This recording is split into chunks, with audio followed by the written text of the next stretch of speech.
बहुत अनफर्चुनेट मोनसे डिमान्डआ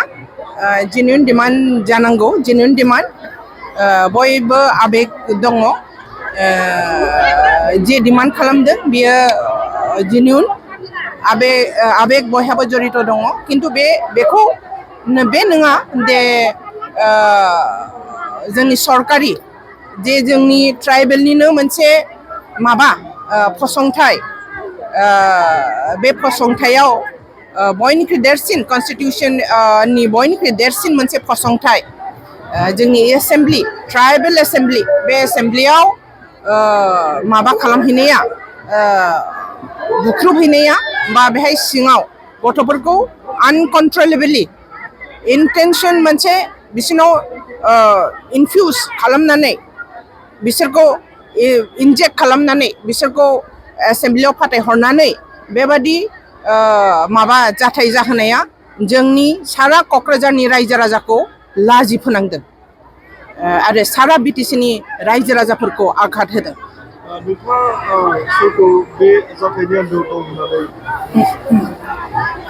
बाहायथ' जों जा नुनो मोनदों बे इन्सिडेन्ट एरियायाव जे धरननि खोथा बाथ्रा होनदों आरो जे धरननि माबाखौ खालामदों डिसिप्लिनखौ खालामहरहोदों अभार फनजों एबसुनि प्रेसिडेन्ट सोरबा दिपेन बर'आनोमोन ना अयनानोमोन फननि जरियते गथ'फोरखौ मुभ आउट जानो थिननायाव जिहेतु गथ'फ्रा लासैनो एंगारनानै थांदों बे फनखौ जों नायनांगोन। आनफर्चुनेट बे एबसु आरो अन्य जायथि संगठनफ्रा जुदि गथ'फोरखौ इन्स्टिगेट खालामनानै UN एकाडेमि इउनिभार्सिटिनि गथ'फोरखौ जुदि इन्स्टिगेट खालामनानै भेरि माइनर गथ'फोरखौ इन्स्टिगेट खालामनानै जायहा गावनि सायाव खाबु गैया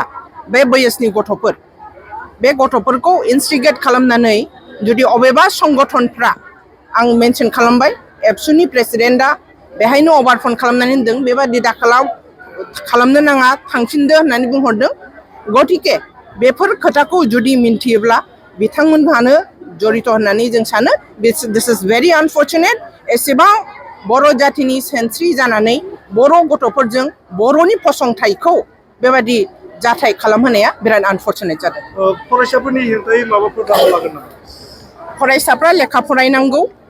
केरियार बानायनांगौ मोजां इउनिभार्सिटि खालामनानै होदों हाग्रामा महिलारिया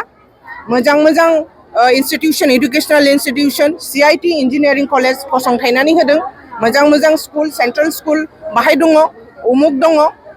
व्यक्तिगत स्कुलाव अबे व्यक्तिगत स्कुलनि गथ'फ्रा इनडिसिप्लिन खालामदों बेनि सायाव क'क्राझारनि रायजो राजाफ्रा आरो दस्रा बे माबायाव प्राइभेट स्कुलफ्राव स्पेशली UN एकाडेमि होननानै बुंनाय एकाडेमिनि प्राइभेट इन्स्टिटिउसननि गथ'फोरखौ जों नुनो मोनदों स्कुल इउनिफर्मावबो फैदों गतिके बे गथ'फोरखौ जेन' डिसिप्लिन खालामो गथ'फोरखौ जेन' इनजेक्टेड माखासे गाज्रि खोथा सोनानै बिसोरखौ प्रदुषित खालामाबालानो बिसोरखौ मोजां खोथा